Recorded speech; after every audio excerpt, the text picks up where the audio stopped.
I would tell one, you're going to load up with money. I'd tell the other, you're not going to get any money. I would get a settlement in 24 hours.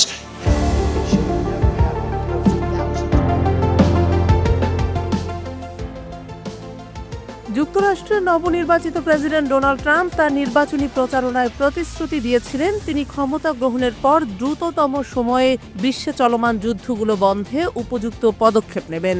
গেল ২০ জানুয়ারির শপথ গ্রহণ করেন Donald Trump. ক্ষমতা হাতে নেওয়ার পর প্রতিশ্রুতি মোতাবেক কাজ শুরু করে দিয়েছেন তিনি।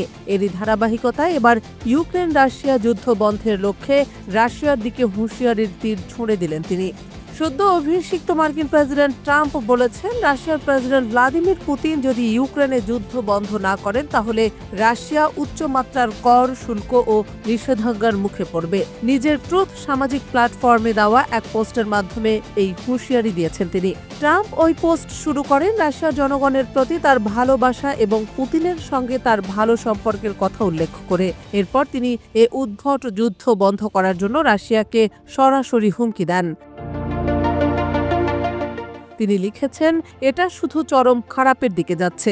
আমরা যদি খুব তাড়াতাড়ি একটি চুক্তি করতে না পারি তাহলে রাশিয়া থেকে যুক্তরাষ্ট্র এবং অন্যান্য দেশে বিক্রি করা জিনিসপত্রের উপরে বড় ধরনের কর, শুল্ক ও নিষেধাজ্ঞা আরোপ করা ছাড়া আমার সামনে আর কোনো উপায় থাকবে না। তিনি আরও লিখেছেন, একটা চুক্তি করার এখনই সময়, আর কোনো প্রাণহানি হওয়া উচিত নয়। ট্রাম্প বলেছেন, আমি প্রেসিডেন্ট থাকলে এই যুদ্ধ শুরুই হতো না। এখন এটা বন্ধ করুন। আমরা সহজ বা কঠিন রাস্তায় হাঁটতে পারি। সহজ রাস্তা সবসময় ভালো, তাই চুক্তি করার পক্ষে এটাই সেরা সময়। আর কোনো জীবন যেন নষ্ট না হয়। তার নির্বাচনী প্রচারের সময় ট্রাম্প অবশ্য বলেছিলেন তিনি প্রেসিডেন্ট হওয়ার ২৪ ঘন্টার মধ্যে পুতিন ও ইউক্রেনের প্রেসিডেন্ট ভলোদিমির জেলেনস্কির সঙ্গে কথা বলে যুদ্ধ বন্ধ করে দেবেন। কিন্তু কিভাবে যুদ্ধ বন্ধ হবে তা তিনি বলেননি। এখন আরও নিষেধাজ্ঞা বলতে ট্রাম্প কি বোঝাচ্ছেন সেটাও স্পষ্ট নয়। রাশিয়া ইতিমধ্যে বিশ্বের সবচেয়ে বেশি নিষেধাজ্ঞার মধ্যে থাকা দেশ। রাশিয়ার খুব কম ব্যক্তি, খাত বা পণ্য রয়েছে যা যুক্তরাষ্ট্র এবং ইউরোপীয় নিষেধাজ্ঞার বাইরে আছে। এ ধরনের নিষেধাজ্ঞা এড়িয়ে এর মধ্যেই রাশিয়ার ব্যাংকিং এবং সামরিক শিল্প খাতগুলো বিকল্প মাধ্যম ব্যবহার করতে শুরু করেছে। এদিকে জাতিসংঘে রাশিয়ার সহকারী রাষ্ট্রদূত দিমিত্রি পলিয়ানস্কি বলেছেন, ইউক্রেনের সঙ্গে কোনো রকম আলোচনা ছাড়াই যুদ্ধ শেষ করার চুক্তি বলতে ডোনাল্ড ট্রাম্প কি বোঝাচ্ছেন সেটা আগে জানা দরকার। তিনি জানিয়েছেন, আমাদের জানা দরকার প্রেসিডেন্ট ট্রাম্পের কাছে চুক্তির অর্থ কি।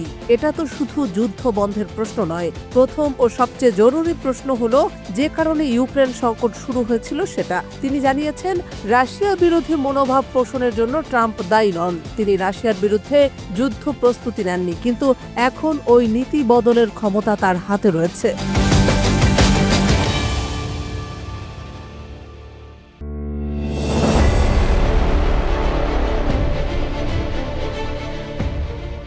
টানা ৩ বছরের রাশিয়া ইউক্রেন যুদ্ধে এখনো পর্যন্ত নিজেদের কাঙ্ক্ষিত লক্ষ্যে পৌঁছতে পারেনি ইউক্রেন।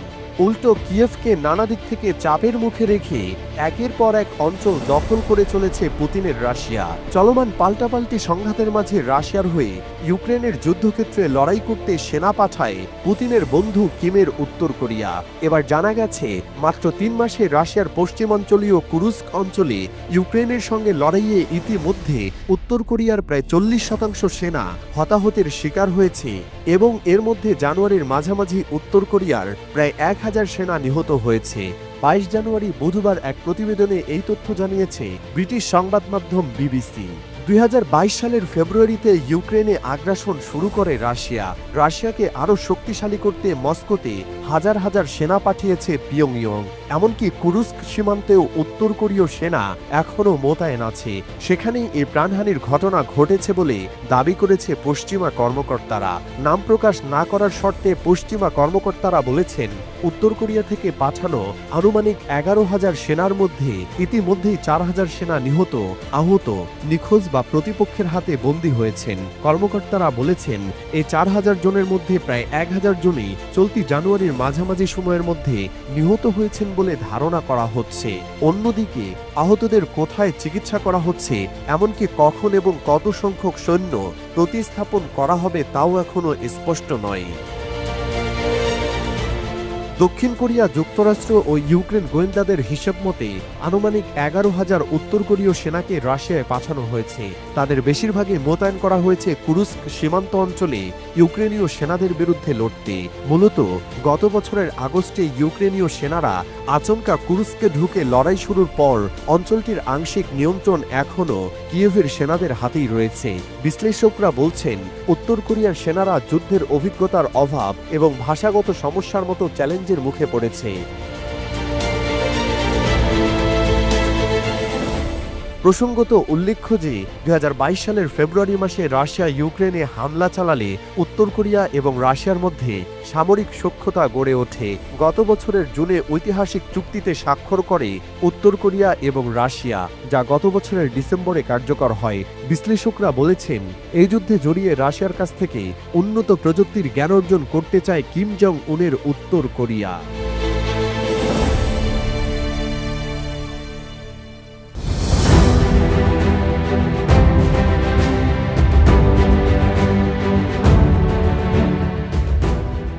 ফিলিস্তিনের গাজায় যুদ্ধবিরতি কার্যকর হলেও ইসরায়েলি বর্বরতার ধারা এখনও থামেনি। পশ্চিম তীরে দখলদার ইসরায়েল হামলা চালিয়ে সাধারণ মানুষ হত্যা অব্যাহত রেখেছে। সম্প্রতি নেতানিয়াহুর সামরিক বাহিনী পশ্চিম তীরের জেনিন শহরে হামলা চালিয়ে 10 জনকে হত্যা করেছে। সেখানে অবৈধ বসতি স্থাপনকারীরা সেনাদের নেতৃত্বে ফিলিস্তিনি বাড়ি ঘর জ্বালিয়ে দিচ্ছে। এমন নির্বিচার নৃশংস হামলা অব্যাহত রাখলে ইসরায়েলি অবস্থানগুলোতে ফের ক্ষেপণাস্ত্র হামলা শুরু হবে বলে হুমকি দিয়েছে ইয়েমেনের হুথি যোদ্ধারা। ইসরায়েলের একটি মিডিয়া ইয়েমেনের আনসারুল্লাহ আন্দোলনের এই হুমকির খবর প্রকাশ করেছে।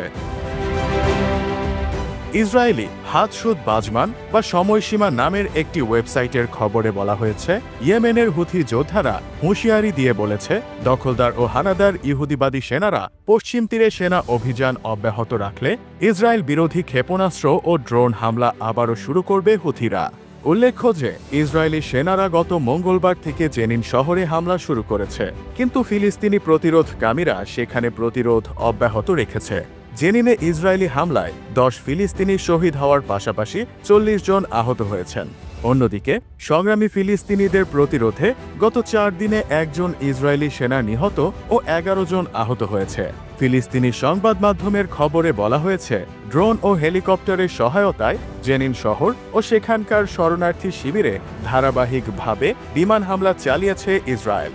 এছাড়া মঙ্গলবার সকাল থেকে সাঁজোয়া বুলডোজার নিয়ে ইসরায়েলের বিশাল একটি বাহিনী শহর অভিযান শুরু করেছে। জেনিনে অভিযান নিয়ে ইসরায়েলের প্রধানমন্ত্রী বেনিয়ামিন নেতানিয়াহু বলেছেন, জেনিনে সন্ত্রাস দমনে ইসরায়েলি বাহিনী একটি বিস্তৃত ও তাৎপর্যপূর্ণ অভিযান শুরু করেছে। মাত্র কিছুদিন আগেই গাজায় যুদ্ধবিরতি কার্যকর হয়েছে। এই সময়ে জেনিনে ইসরায়েলের এই অভিযান পশ্চিম তীরে ছড়িয়ে পড়ার আশঙ্কাকে আরও উস্কে দিয়েছে।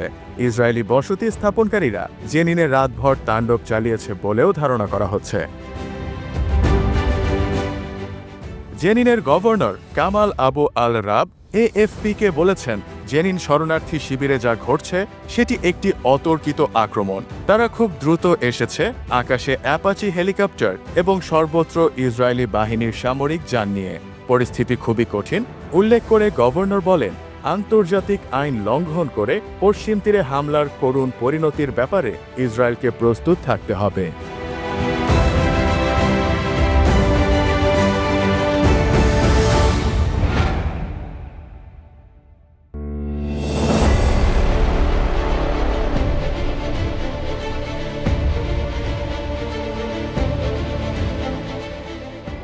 যুক্তরাষ্ট্রের নবনির্বাচিত প্রেসিডেন্ট ডোনাল্ড ট্রাম্প গত 20 জানুয়ারি দেশটির ক্ষমতা বুঝে পাওয়ার সাথে সাথেই পরিচালনা ভিত্তিক কার্যক্রম শুরু করে দিয়েছেন। সম্প্রতি যুক্তরাষ্ট্রের নতুন প্রশাসনের নবনিযুক্ত পররাষ্ট্রমন্ত্রী মার্কো রুবিওর সঙ্গে বৈঠক করেছেন ভারতের পররাষ্ট্রমন্ত্রী এস জয়শঙ্কর। উক্ত বৈঠকে বাংলাদেশ প্রসঙ্গে আলোচনা হওয়ার কথা জানিয়েছেন ভারতের পররাষ্ট্রমন্ত্রী এস জয়শঙ্কর। তবে ওই আলোচনার বিষয় বিস্তারিত কিছুই বলেননি তিনি। বুধবার ওয়াশিংটন ডিসিতে ভারতীয় দূতাবাসে অনুষ্ঠিত এক সংবাদ সম্মেলনে একথা বলেন জয়শঙ্কর। সংবাদ সম্মেলনের ভিডিও ভারতের পররাষ্ট্রমন্ত্রী নিজের ভেরিফাইড এক্স অ্যাকাউন্টে প্রকাশ করেছেন। ওই একই ভিডিও ভারতের পররাষ্ট্র মন্ত্রণালয়ের ওয়েবসাইটেও প্রচার করা হয়েছে। ভিডিওতে ভারত যুক্তরাষ্ট্র সম্পর্ক সহ নানা বিষয়ে সাংবাদিকদের প্রশ্নের জবাব দিতে শোনা যায় জয়শঙ্করকে।